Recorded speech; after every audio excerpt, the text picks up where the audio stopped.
Just to review, here are the case management functions. You will note that the case management functions match the session videos that you will be turning in during this course. The first interview, an assessment session, treatment planning session, case presentation, and a termination or discharge session.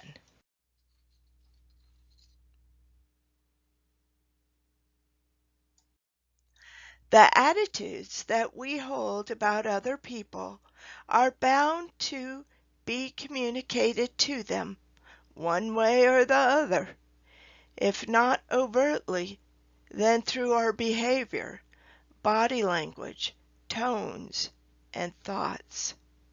A positive, supportive, helpful, and respectful attitude is needed to build the rapport necessary to begin a helping relationship with all types of people. Many of us come into the helping services because of our own personal experiences. If you have forgiven yourself for your mistakes and troubles and see these as a part of growing and recovery, it is easier to understand and support others through their own mistakes and struggles. Good attitudes begin with being tolerant of yourself. If you see yourself as basically okay, you will also see others in that light as well. This may entail you learning more about yourself, such as optional journaling can help. Or maybe this is an encouragement to get counseling or self-help growth opportunities for yourself, especially if you are learning to become a counselor. From humanistic psychology or person-centered theory, the father of person-centered therapy is Carl Rogers.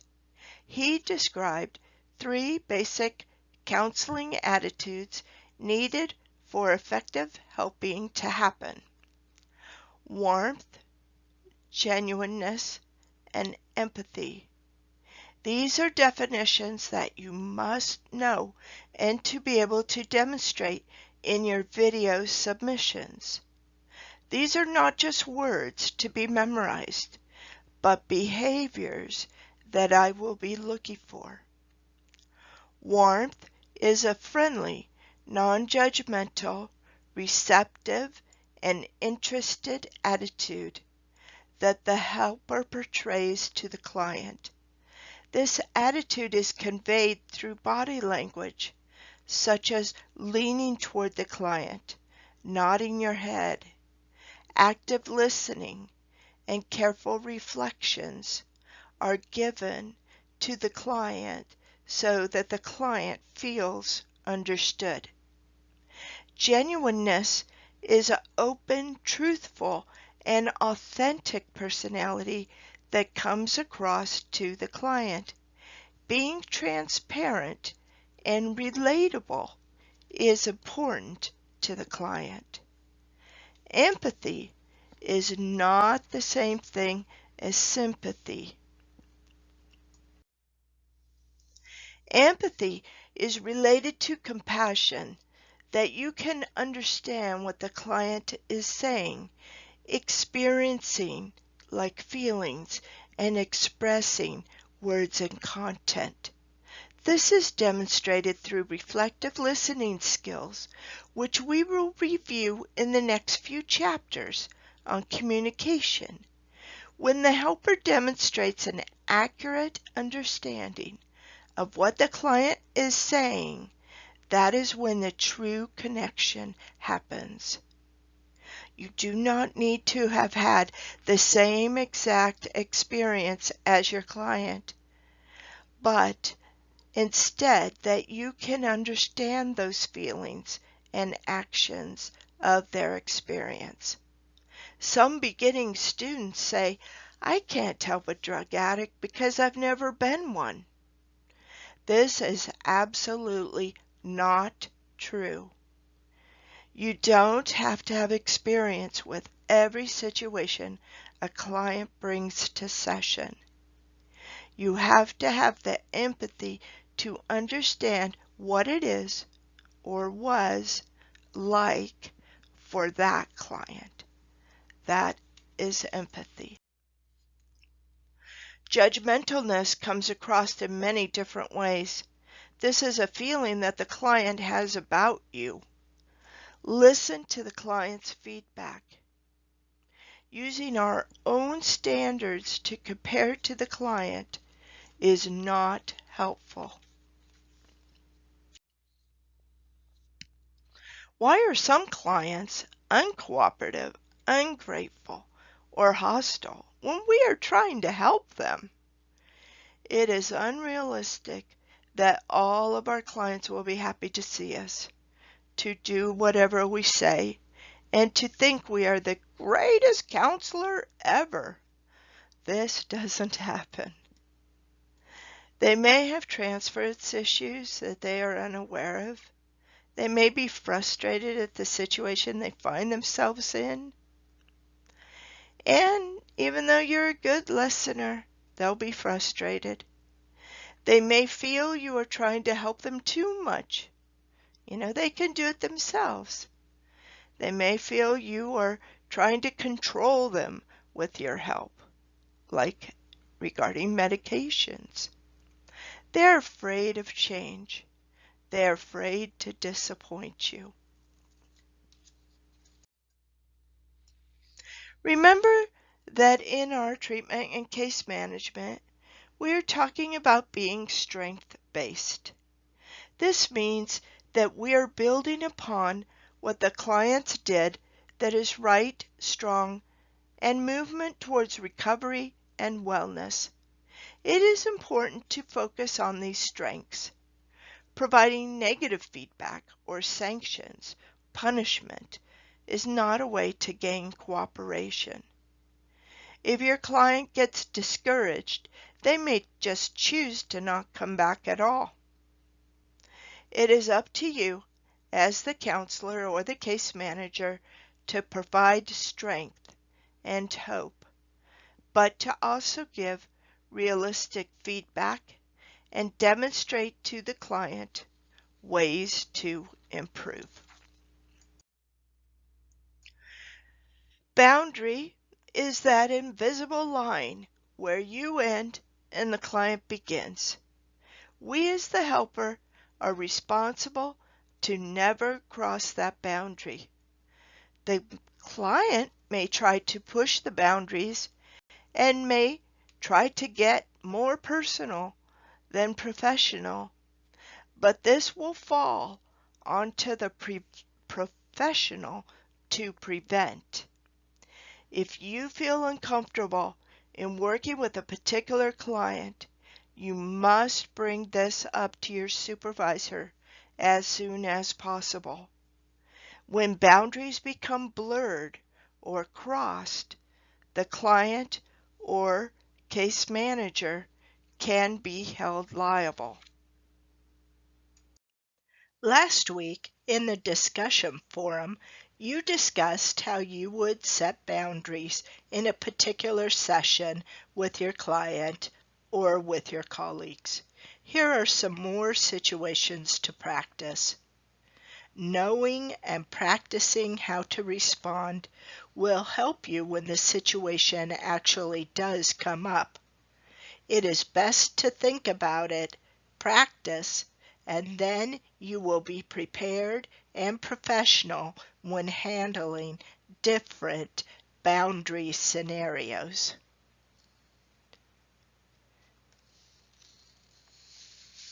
There are more scenarios to practice with blurred boundaries in your textbook on pages 136 to 138.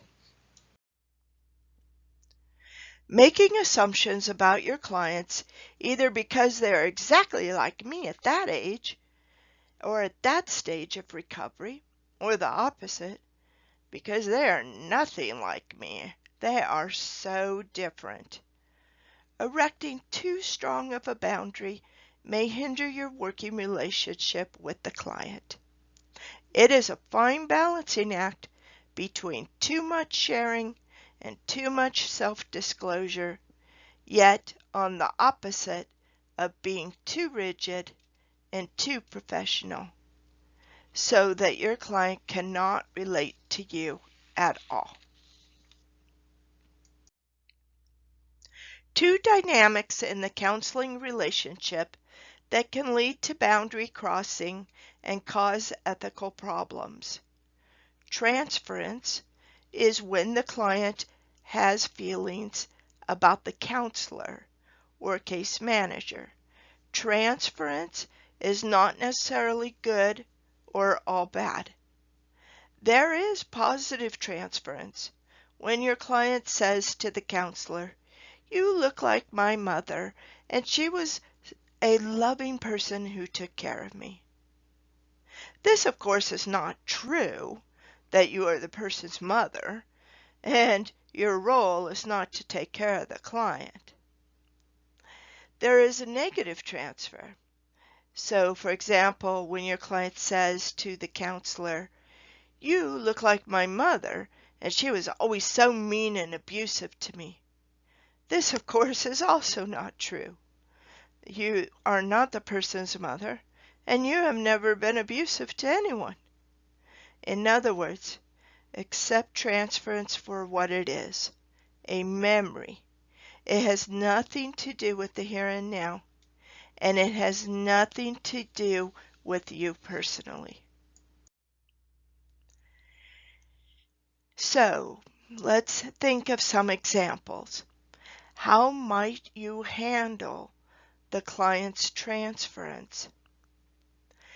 In these situations, especially if you are tempted to be reactive in your response, it would be best to stay in your role and use all of your counseling skills at reflective listening.